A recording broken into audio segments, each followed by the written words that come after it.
In the mid-1950s, something extraordinary happened in American automotive history, something that would forever alter how we define the sports car. It wasn't loud, it wasn't radical, but it was unforgettable. In 1955, while the world was still catching its breath from World War II and America was stepping into an era of optimism, Ford made a daring move. This wasn't just the launch of a new model, it was the birth of an icon. The Ford Thunderbird was more than just metal and chrome, it was a message. A message that Ford was no longer just playing it safe. It was ready to compete, to dazzle, and to redefine luxury and performance on its own terms. What started as a response to Chevrolet's Corvette evolved into something entirely unique. The Thunderbird didn't follow. It led. It didn't try to be a Corvette clone. It introduced an entirely new category, the personal luxury car. Elegant yet powerful, sleek yet comfortable. The Thunderbird offered something few cars could in its time: soul. Between 1955 and 1957, the first-generation Thunderbird captured the imagination of a nation. It became a status symbol, a cultural milestone.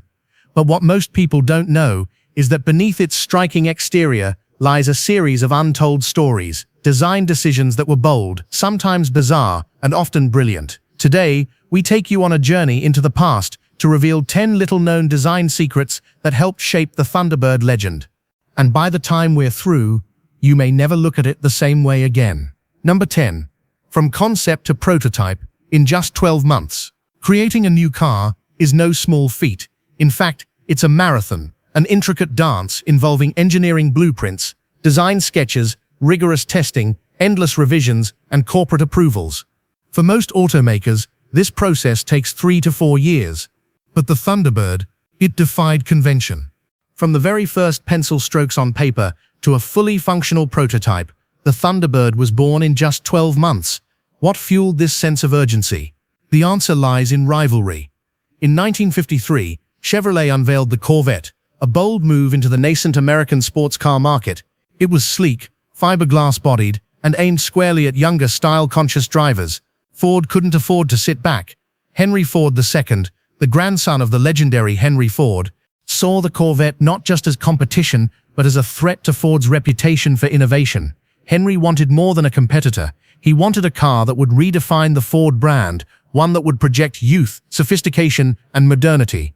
The Thunderbird would be his statement to the world. Ford was no longer the old conservative company stuck in the past. It was bold, ambitious, and very much alive. This intense pressure led to an engineering miracle. Designers, engineers, and executives worked at breakneck speed. Within a single year, they turned a concept into reality. They didn't cut corners. They simply refused to waste time. In the annals of American automotive history, very few vehicles have ever gone from idea to execution so quickly. The 1976 Cadillac Seville is a rare example that followed a similar pace.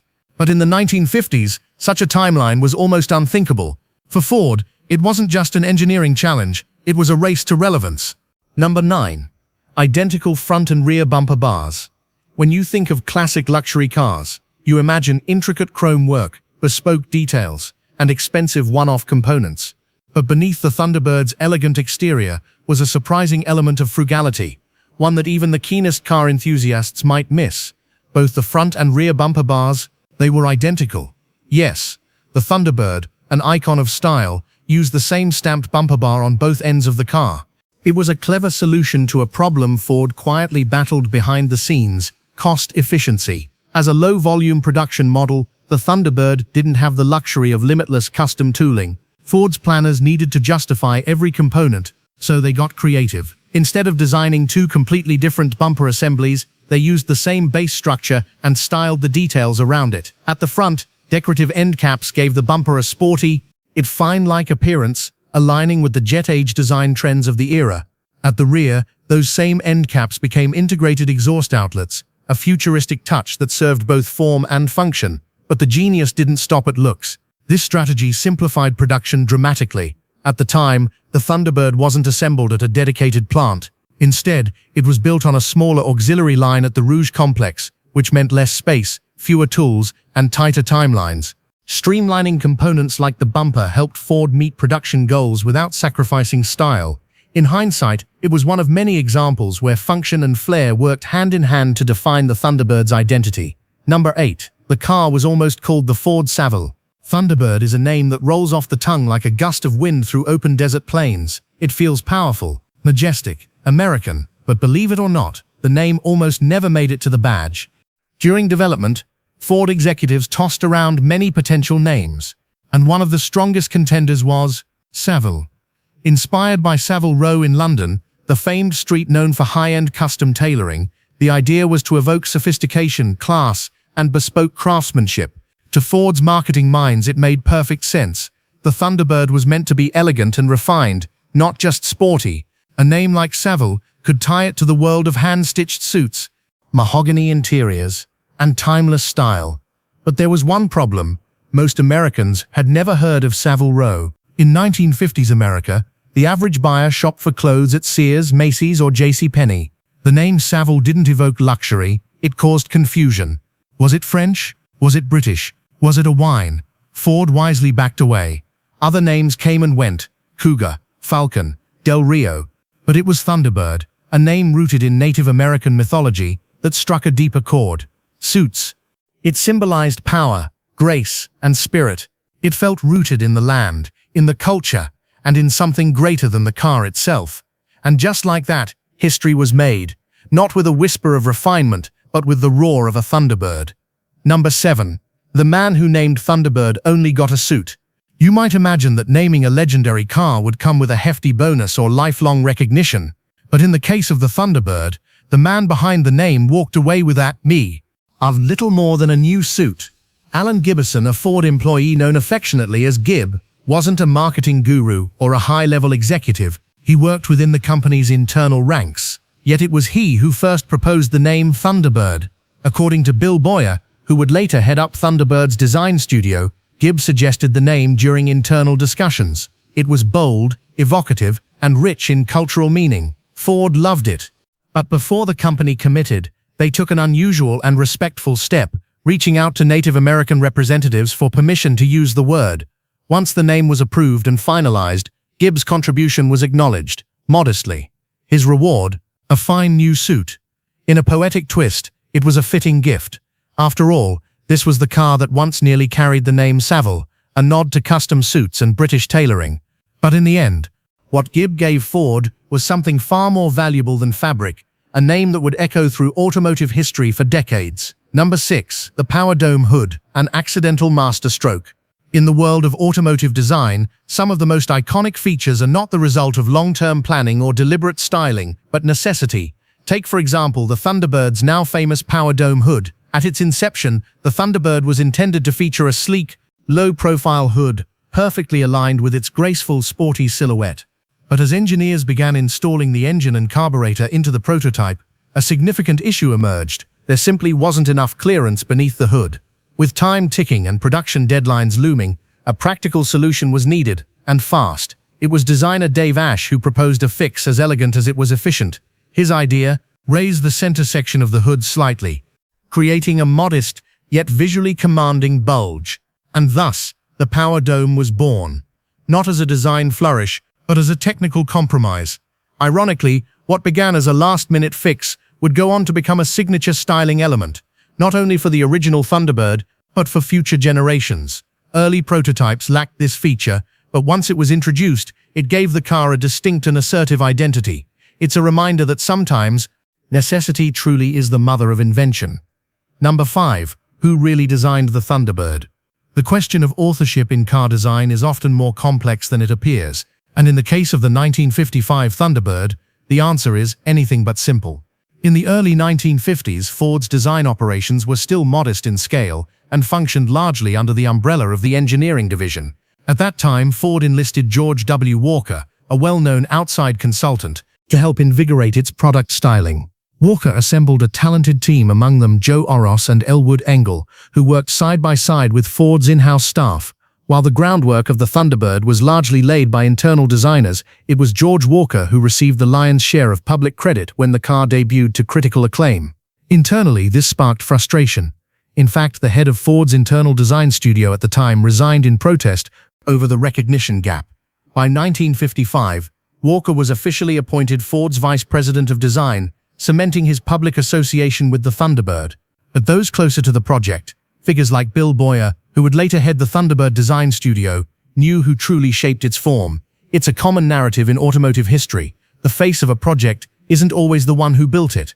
Sometimes, the spotlight shines brightest on those in executive roles, while the hands behind the scenes remain in the shadows. Number 4. The vanishing check mark molding. Here's a surprising detail that even many Thunderbird enthusiasts may have missed. Early in its development, the 1955 Thunderbird featured a distinctive checkmark-shaped side molding borrowed directly from other 1955 Ford models. This styling element, seen prominently on the full-size Fords of that year, and even on forward-looking concept cars like the Ford Mistia, was originally intended to connect the Thunderbird visually to the broader Ford family. It was a cost-saving measure and a way to establish brand cohesion across the lineup. However, as development progressed, something became clear. The checkmark, while bold, made the Thunderbird appear too closely related to its more mainstream cousins. It diluted the car's premium aspirational appeal, undermining the very image Ford was trying to craft. And so, in a rare and risky move, the design team decided to remove the checkmark entirely after promotional materials had already gone to print. In fact, some early advertisements, including a Champion spark plugs poster featured in the Saturday Evening Post in 1954, still depict the Thunderbird bearing the checkmark molding. This reveals just how far along the trim had made it in the approval process and how close the car came to launching with a very different visual identity. Scrapping it late in the game was bold, but ultimately the right call. It preserved the Thunderbird's distinction as something more than just another Ford. Number 3. A unified clay buck, exterior and interior, modeled as one. In automotive design, the interior and exterior are typically developed on parallel tracks, each handled by separate teams, often working in isolation. One team sculpts the body using a clay model, focusing solely on exterior lines and proportions, while another constructs a seating buck, a full-scale interior mock-up meant to test cabin layout, ergonomics, and dashboard positioning. But the 1955 Thunderbird broke that tradition. In a rare move, Ford designers modeled both the exterior and interior on the same clay buck. It was one of the few American cars of its era to adopt this integrated approach, treating the cabin and body as a cohesive visual unit rather than separate components. Why go to such lengths? Because the Thunderbird was a convertible, and with the top down, the interior became an essential part of the vehicle's visual profile. If the dashboard, seating surfaces, and inner door contours didn't complement the exterior's curves, the design would fall apart when viewed as a whole. Thanks to this unique strategy, the Thunderbird achieved a seamless flow between its body and cabin. Every line, every surface transitioned naturally from exterior sheet metal to interior trim. This level of harmony was rare, even well into the 1960s and 70s, when many design teams still operated in silos, often unaware of what the others were creating. The result? A car that looked as good with the top down as it felt to drive. Number 2. The overly padded dashboard. Designed for safety, not style. The Thunderbird was built to excite, a two-seat roadster dripping with flair, speed, and charisma. So in 1956, when Ford introduced a thickly padded dashboard panel on the passenger side, it raised more than a few eyebrows. Why would a sporty convertible suddenly prioritize soft-touch safety features? The answer lies in Ford's broader campaign to redefine its brand image. While Chevrolet was emphasizing raw performance and aggressive styling, Ford was pivoting towards safety, a bold move in an era that often overlooked crash protection. The 1955 Thunderbird's dashboard was made entirely of steel. In the event of a collision, this spelled disaster for passengers. So in 1956, Ford added a deeply cushioned pad, commonly known as a crash pad, to the dash. But they didn't stop there. A dished steering wheel and a collapsible steering column followed, both designed to absorb impact and reduce the risk of chest injuries during frontal crashes. These were forward-thinking features, especially for a low-volume sports car. In truth, few buyers at the time prioritized safety. It simply wasn't a major selling point. But Ford insisted on including it anyway. Whether the public appreciated it or not, Ford's decision proved prophetic. Decades before safety became a legislative requirement, the Thunderbird was already laying the groundwork, proving that even a glamorous two-seat convertible could offer protection as well as performance. Number 1. The 1957 interior was originally meant for the 1955 model. Step into a 1957 Thunderbird, and you'll find yourself surrounded by an interior that feels more like a miniature concert hall than a car cabin. The domed dashboard, the round convex gauges, the dazzling chrome flourishes, it all comes together to create an atmosphere of luxury, drama, and precision. But here's the twist. That exquisite interior wasn't originally designed for the 1957 Thunderbird at all. Ford had planned to debut this futuristic dashboard back in 1955 when the Thunderbird first launched. The intent was to make a bold statement, pairing the car's elegant exterior with an equally striking interior. But in the early stages, reality set in. The Thunderbird was a limited production vehicle, and the cost of developing complex tooling for such a sophisticated dashboard simply couldn't be justified. Instead, the design was shelved, and a more modest dashboard was installed in the 1955 and 1956 models, where higher production volumes made the investment worthwhile. Finally, in 1957, as the first-generation Thunderbird reached its final model year, Ford gave the car the interior it always deserved. To buyers, it felt like a leap forward. In truth, it was a vision from the past, finally realized, a car with secrets beneath the surface. The 1955 to 1957 Thunderbird wasn't just another car. It was a bold experiment, a compact, luxurious roadster, born in the shadow of urgency, improvisation, and high-stakes ambition. Its story isn't one of effortless perfection, but of hard choices, last-minute design changes, and quiet battles between visionary designers and corporate pragmatists. From a name that was nearly rejected to a checkmark trim that disappeared before production, from a last-minute hood bulge to a safety-focused dashboard in a car meant for thrill-seeking, the Thunderbird is filled with paradoxes. It's a car that was supposed to chase the Corvette, but ended up creating a category of its own, and behind every detail, no matter how small, there's a story waiting to be told. So which fact surprised you most? Let us know in the comments below. If you enjoyed this deep dive into automotive history, don't forget to like, share, and subscribe to Regal Rides. There are still countless forgotten legends, untold design battles, and unbelievable stories from the golden age of motoring, just waiting to be uncovered.